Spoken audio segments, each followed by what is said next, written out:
प्रणाम। आज हम अभ्यास करेंगे कुछ संतुलन यानी बैलेंसिंग पोस्चर का। बैलेंसिंग पोस्चर न केवल संबंधित अंग की मांसपेशियों को पुष्ट करता है बल्कि इसके साथ साथ हमारे मस्तिष्क को भी ट्रेन करता है। हमारे मस्तिष्क का एक हिस्सा है जिसको बोलते हैं सेरिबेलम। ये जो बड़ा मस्तिष्क है, हमारे मस्तिष्क के दो मुख्य भाग हैं, सेरिब्रम और सेरिबेलम। सेरिब्रम जो ऊपर वाला हिस्सा है और सेरिब्रम एक छोटा सा हिस्सा यहाँ पीछे की तरफ होता है। जहाँ हमारी स्पाइन अटैच होती है मस्तिष्क से, वहाँ पे एक छोटा सा लटका हुआ हिस्सा होता है, उसको सेरिबेलम बोलते हैं। वो सेरिबेलम शरीर की संतुलन को बनाए रखने के लिए जिम्मेदार होता है। इसलिए जब हम ये संतुलन आसन करते हैं, बैलेंसिंग पोस्चर करते हैं, तो उससे वहाँ की मांसपेशियाँ पुष्ट होती हैं। सेरिबेलम की मांसपेशियाँ, वहाँ की कोशिकाएं स्वस्थ होती हैं, जिससे हमारे शरीर का बैलेंस दिन ब दिन बढ़ता जाता है। जब शरीर का बैलेंस बढ़ता है, मांसपेशियाँ संतुलित अवस्था में काम करती हैं, तो अपना मस्तिष्क भी स्थिर रहता है। इससे न केवल शारीरिक लाभ होता है बल्कि मन बहुत शांत हो जाता है, धारणा शक्ति बहुत ज़्यादा बढ़ जाती है। मेडिटेशन आप इजीली कर सकते हैं, और मेडिटेशन कर सकते हैं तो आप एक शांति का अनुभव करेंगे। इसलिए मेडिटेशन के लिए ये बैलेंसिंग पोस्चर बहुत ही उत्तम अभ्यास है। चलिए हम कुछ बैलेंसिंग पोस्चर का अभ्यास शुरू करते हैं।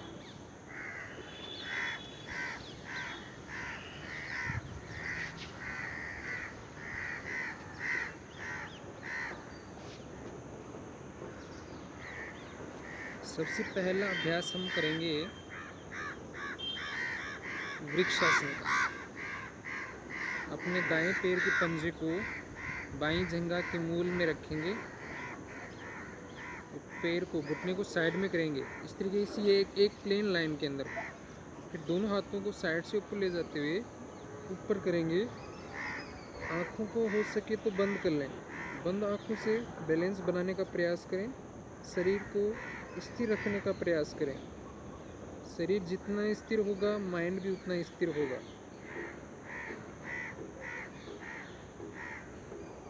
इससे न केवल पैर की मांसपेशियां मजबूत होती हैं बल्कि दिमाग बहुत ही शांत और स्थिर हो जाता है। पढ़ाई करने के लिए बहुत ही उत्तम अभ्यास है ये। इसी प्रकार से दूसरी तरफ से कर लेंगे।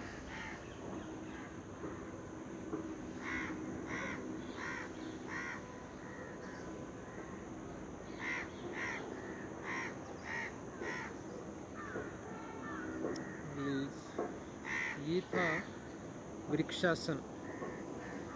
इसके बाद अपन करेंगे हस्तपाद अंगुष्ठासन।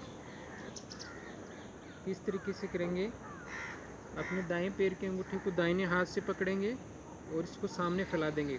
पूरा शरीर स्ट्रेट रहेगा, शरीर को आगे नहीं मोड़ना है, एकदम स्ट्रेट। दूसरे हाथ को कमर पे रख सकते हैं या पीछे रख सकते हैं, जो भी आपको सुविधाजनक पड़े।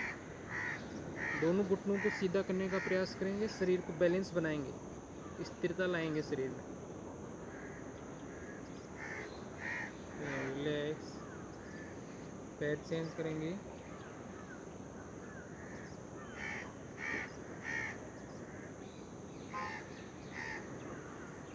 रिलैक्स।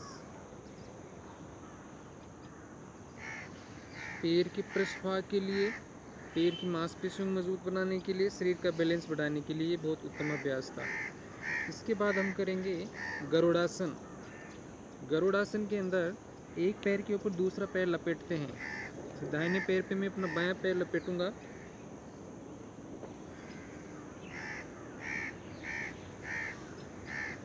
और जिस पैर पे ये पैर लपेटा है बायां, तो दाहिने हाथ पे बायां इस तरीके से लपेट दीजिए। जो पैर ऊपर है वही हाथ ऊपर रहेगा।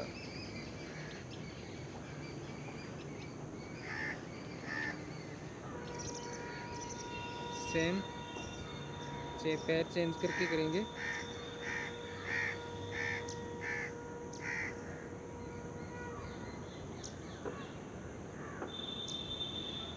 ये गरुड़ासन का अभ्यास था।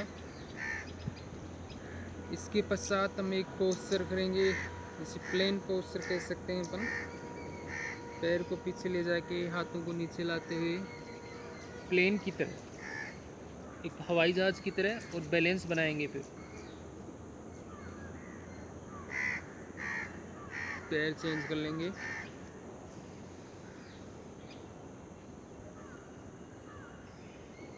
जितना अच्छा बैलेंस बनाएंगे माइंड उतना ज़्यादा स्टेबल रहेगा।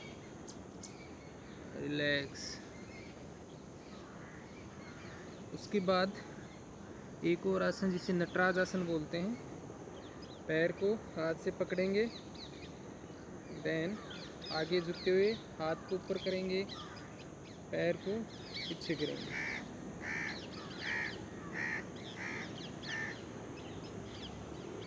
सेम।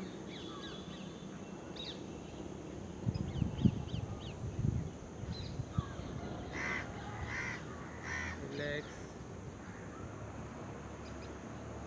थोड़ी देर विश्राम करने के बाद अगला अभ्यास करेंगे बकासन।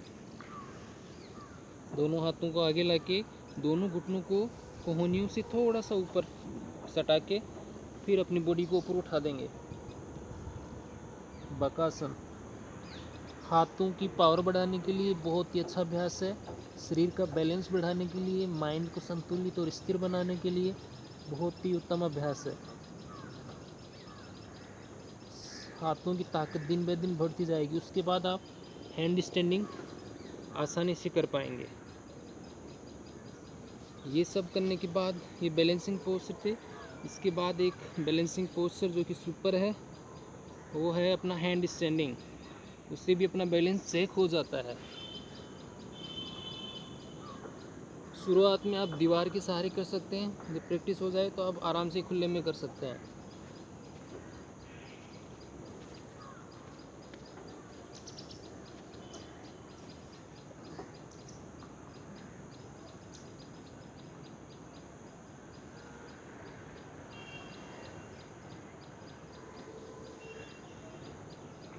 ये था हैंड स्टैंडिंग पोस्चर। सो ये 4-5 आसन बहुत ही अच्छी क्वालिटी के हैं। इन्हें डेली करेंगे, मांसपेशियाँ मजबूत होंगी, शरीर में संतुलन आएगा, मानसिक संतुलन आएगा। धन्यवाद।